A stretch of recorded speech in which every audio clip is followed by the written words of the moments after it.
بسم اللہ الرحمن الرحیم۔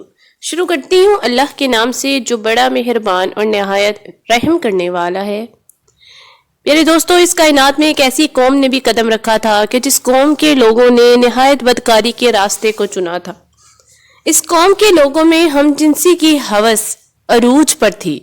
اس قوم کے مرد مردوں کے ساتھ اور عورتیں عورتوں کے ساتھ اپنی جنسی خواہشات کو پورا کیا کرتی تھیں۔ اس قوم میں یہ رواج تھا کہ جو مرد کسی مرد کے ساتھ اور عورت کسی عورت کے ساتھ بدکاری کرتی تھی اس کو معاشرے میں اعلیٰ مقام حاصل ہوتا تھا۔ ویڈیو کو شروع کرنے سے پہلے آپ ہمارے چینل کو سبسکرائب کر دیں تاکہ ہمارے آنے والی تمام تر ویڈیوز آپ تک پہنچتی رہیں۔ لیکن قوم لوط معاشی لحاظ سے بہت ہی خوشحال تھی۔ اس قوم کی یہ معاشی حالت دیکھ کر دور دراز کے علاقوں سے بے شمار قوموں کے لوگ یہاں تجارت کرنے کے لیے آیا کرتے تھے۔ قوم سدوم یعنی قوم لوط کے لوگ دوسرے علاقوں سے تجارت کی غرض سے آئے ہوئے لوگوں سے مال و دولت لوٹ لیتے تھے۔ ان لوگوں کو پکڑ کر ان کے ساتھ بدکاری بھی کیا کرتے تھے۔ اس قوم میں بدکاری اور بدفعلی عروج پر تھی۔ اس قوم کی حالت دیکھ کر اللہ تعالیٰ نے اس قوم پر ایک نبی بھیجا جس کا نام حضرت لوط علیہ السلام تھا۔ حضرت لوط علیہ السلام کے چچا کا نام حضرت ابراہیم علیہ السلام تھا۔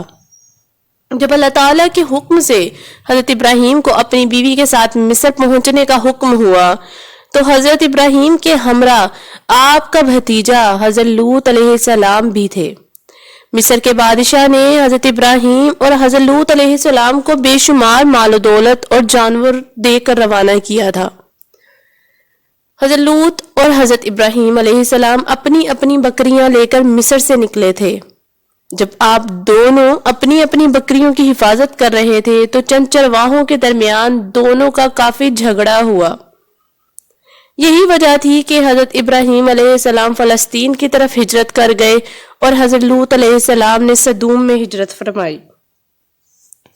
اس وقت سدوم ایک خوشحال علاقہ مانا جاتا تھا۔ یہ شہر سدوم اور بحر مردار کے پاس واقع تھا۔ ملک شام اور قریش مکہ کے لوگ تجارت کے لیے یہ راستہ اختیار کیا کرتے تھے۔ یہ شہر اردن اور بیت المقدس کے درمیان تھا۔ اللہ تعالیٰ نے سدوم شہر میں قوم لوط کی رہنمائی کے لیے حضرت لوط علیہ السلام کو مبعوث فرمایا۔ یہ علاقہ 5 بڑے بڑے شہروں پر مشتمل تھا۔ ان 5 شہروں کا دارالحکومت سدوم کو سمجھا جاتا تھا۔ یہ علاقہ بہت ہی خوشحال تھا۔ یہ سرزمین بہت ہی شاداب اور پھلوں سے مالا مال تھی۔ بیت المقدس اور نہر اردن کے وسط میں یہ قطعہ آج بھی بحر لوط کے نام سے جانا جاتا ہے۔ جہاں یہ شہر آباد تھا وہ زمین سطح سمندر سے بہت ہی گہرائی میں ہے۔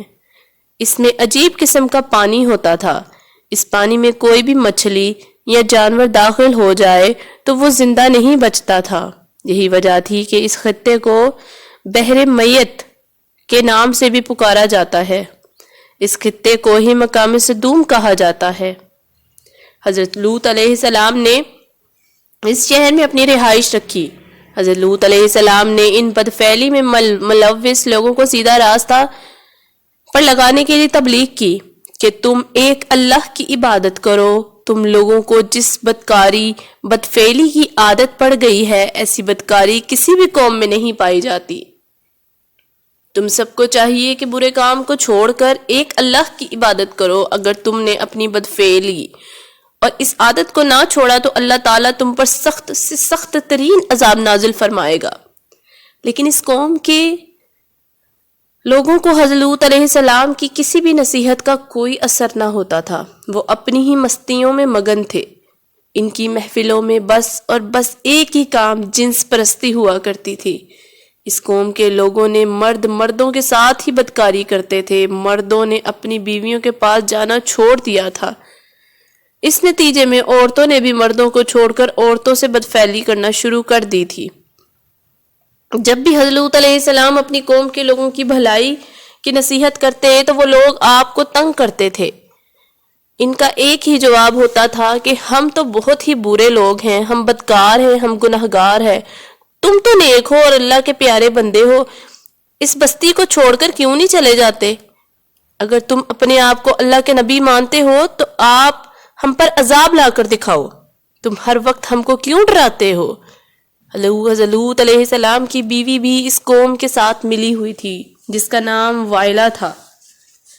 وائلہ کی بدنصیبی یہ تھی کہ وہ نبی پیغمبر کی بیوی ہونے کے باوجود بھی آپ علیہ السلام کی نہ ہو سکی۔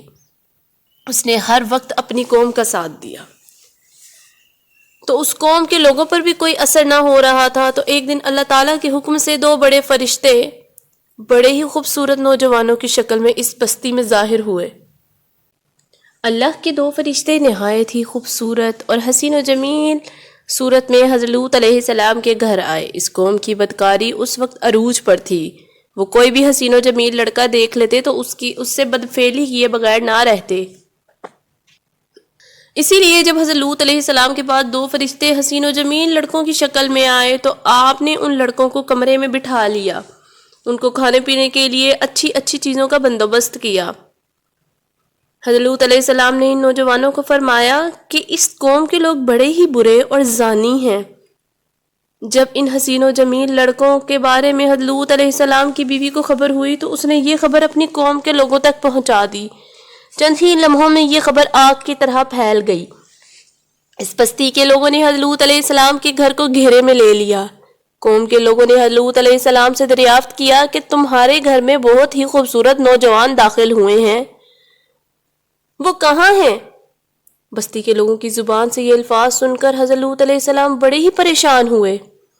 آپ علیہ السلام کو وہاں سے نکلنے کی کوئی صورت نظر نہ آ رہی تھی۔ اس صورتحال میں ان نوجوانوں نے حضرت لوط علیہ السلام سے عرض کی کہ اے اللہ کے نبی، ہم اللہ تعالیٰ کی طرف سے بھیجے گئے فرشتے ہیں، اللہ تعالیٰ کا حکم ہے کہ اس بستی کو تباہ برباد کر دو۔ آپ صبح ہوتے ہی اپنے اہل و عیال کو یہاں سے لے کر چلے جائیں۔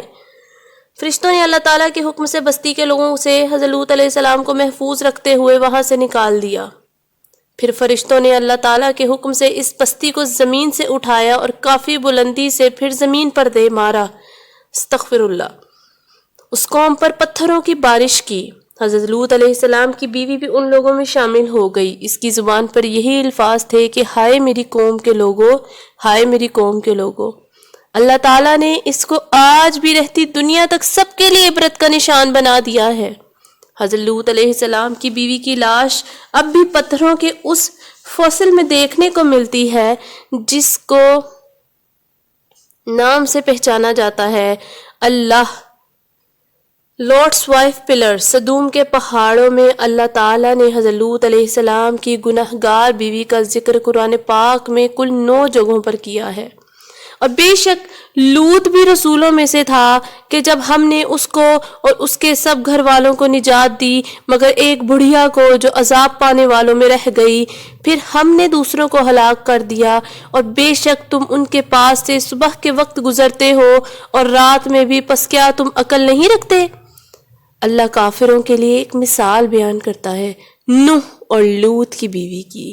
وہ ہمارے 2 نیک بندوں کے نکاح میں تھیں، پھر ان دونوں نے ان کی خیانت کی، سو وہ اللہ کے غضب سے بچانے میں ان کے لیے کچھ کام نہ آئے، اور کہا جائے گا کہ دونوں دوزخ میں داخل ہونے والوں میں کے ساتھ داخل ہو جاؤ۔ سورۃ تحریم میں۔ اللہ تعالیٰ ہمیں نیک اعمال کرنے کی توفیق عطا فرمائے، ہمیں گناہ گاروں سے بچائے، ہمیں ایسے لوگوں سے بچائے کہ جو ہمیں گناہ کی طرف کھینچے۔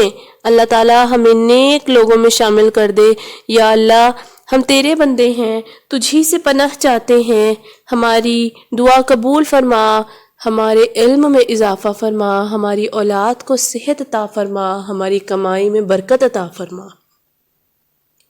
یہ تھی ہماری آج کی ویڈیو۔ ملتے ہیں اگلے دن اگلی ویڈیو کے ساتھ، تب تک کے لیے اللہ حافظ۔